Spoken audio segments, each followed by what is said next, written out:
घमंडी भक्त और भगवान का सबक। एक बार एक गांव में रघुनाथ नाम का व्यक्ति रहता था। वह भगवान का बहुत बड़ा भक्त था, लेकिन उसके मन में घमंड घर कर चुका था।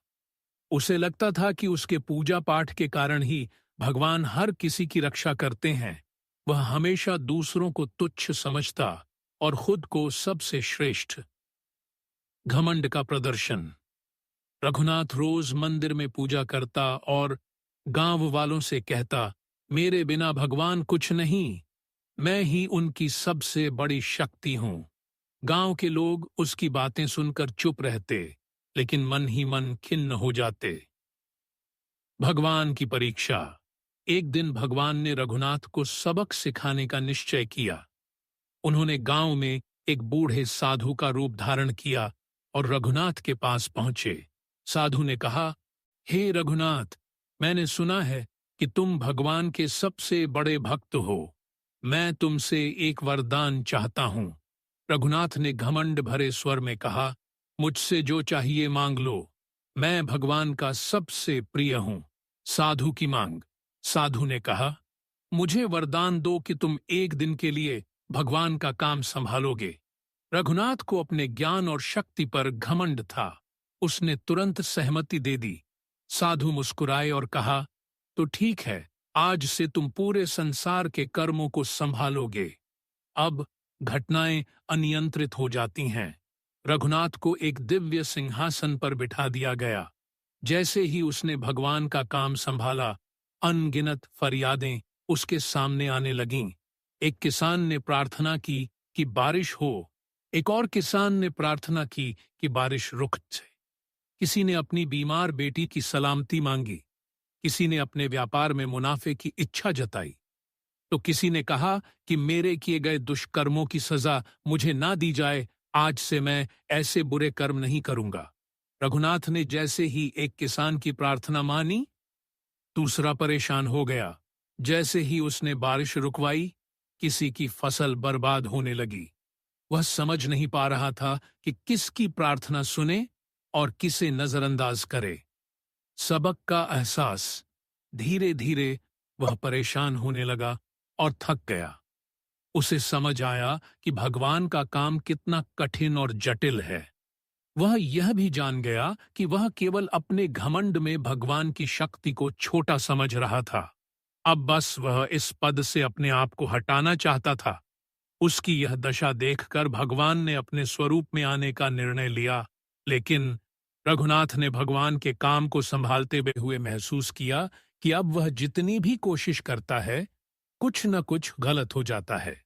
हर निर्णय लेने से एक नई समस्या सामने आती थी। एक समय वह यह सोचने लगा कि अगर वह भगवान की तरह लोगों की प्रार्थनाओं को पूरा कर सके, तो लोग उसकी पूजा करेंगे और उसे सबसे महान मानेंगे। लेकिन इस दौरान उसे यह एहसास हुआ कि यह काम न तो उसकी शक्ति से होता है और न ही किसी व्यक्तिगत उपलब्धि से, बल्कि इसके लिए अनगिनत युक्तियां और बलिदान चाहिए। और इन्हीं सब के चलते रघुनाथ को यह समझ आ गया कि अब वह इस पद के लायक नहीं है। भगवान की वापसी। साधु ने असली रूप में आकर कहा, रघुनाथ, क्या तुम समझ गए कि भगवान का काम कितनी जिम्मेदारी और विनम्रता से किया जाता है? रघुनाथ ने हाथ जोड़कर कहा, भगवान, मुझसे भूल हो गई। मैं अब कभी घमंड नहीं करूंगा। आपने मुझे सबक सिखा दिया। मैं सदा आपको और आपके उन सभी श्रद्धा से भरे भक्तों को मामूली समझता रहा। मैंने आपका और आपके उन सभी श्रद्धालुओं का अपमान किया है, मुझे क्षमा कर दे। किंतु मैं आज यह जान गया हूं कि मैं सिर्फ एक तुच्छ मनुष्य हूं। भगवान, मुझे क्षमा करें। परिवर्तन की शुरुआत। रघुनाथ ने एक दिन सच्चे दिल से भगवान से प्रार्थना की, भगवान, मैं अपनी भूल को समझ चुका हूं। मैंने आपको हमेशा अपने से कमतर समझा और अपनी शक्ति का घमंड किया। अब मुझे यह एहसास हुआ कि आप ही सर्वशक्तिमान हैं और मैं केवल एक साधारण इंसान हूं। मुझे अपनी करनी पर पछतावा है। कृपया मुझे अपनी गलती को सुधारने का अवसर दें। भगवान ने उसकी प्रार्थना सुनी और कहा, रघुनाथ, तुम्हारा सबक अब सिखा जा चुका है। भगवान का काम बिना किसी स्वार्थ और बिना घमंड के किया जाता है। अब तुम अपने जीवन में केवल विनम्रता और सेवा का मार्ग चुनो। रघुनाथ ने उस दिन से अपना जीवन बदल दिया और उसने न केवल भगवान के प्रति अपनी श्रद्धा को सच्चे रूप में अपनाया, बल्कि उसने लोगों से भी माफी मांगी और उनकी मदद करने का संकल्प लिया। रघुनाथ का जीवन अब पूरी तरह बदल चुका था।